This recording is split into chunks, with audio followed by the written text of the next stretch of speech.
to the Cardiac Cats.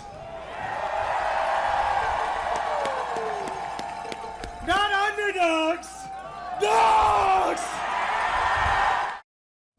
That, of course, UVM men's soccer head coach Rob Dow at the team's national championship parade back in January. Yeah, in the 3 months since, he and his team have been hard at work preparing for their title defense this coming fall. The Cats recently wrapping up their spring campaign with a conference contest against UMass Lowell. Now, this spring has been critically important for the squad as they've got a major roster retool ongoing. Gone are program stalwarts like Max Murray, Zach Barrett, and Yanniv Bazzini. And the Cats are also contending with the bittersweet departure of sophomore forward Sidney Wathuta, who signed a pro contract after being taken in the first round by Colorado in the MLS draft. Dow, though, points out they've got a ton of key players back and plenty more talented guys ready to step into bigger roles with more minutes available.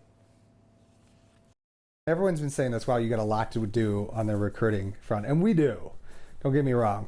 But a typical class now, is about 10, and that's what we lost. We didn't want to lose Sidney. We did. We're proud of what he's achieved. We watch every one of his games with Colorado. You talk about fifth-year players, Zach Barrett and Max Murray and Yanniv Bazzini, the experience they had.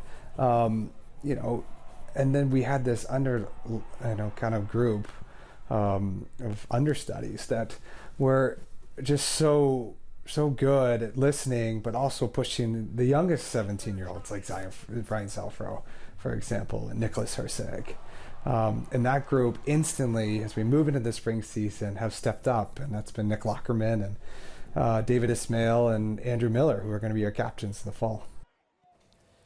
And the best coaches know that sometimes you have to adapt your preferred play style to suit your personnel, and that fact not lost on Coach Dow. The Cats enter 2025 with a lot of new faces in key positions, in addition to those younger guys like Zelafro and Herseg and Maxi Kissel, maybe drawing more attention in opposing team scouts. Dow says they're going to try and see more of the ball and ask the back line to provide a little more offensively this fall. What we're going to need to do is to control the game a little bit more with the ball.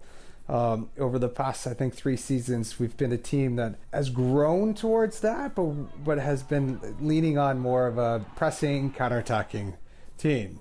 Well, if there hasn't been a target on our back, there definitely is now, and we'll see low-lying defenses. And it puts a lot of responsibility on our defenders to be attackers as well. All these guys are really good, at both attack and defense. So we're excited to continue to test them here in the spring.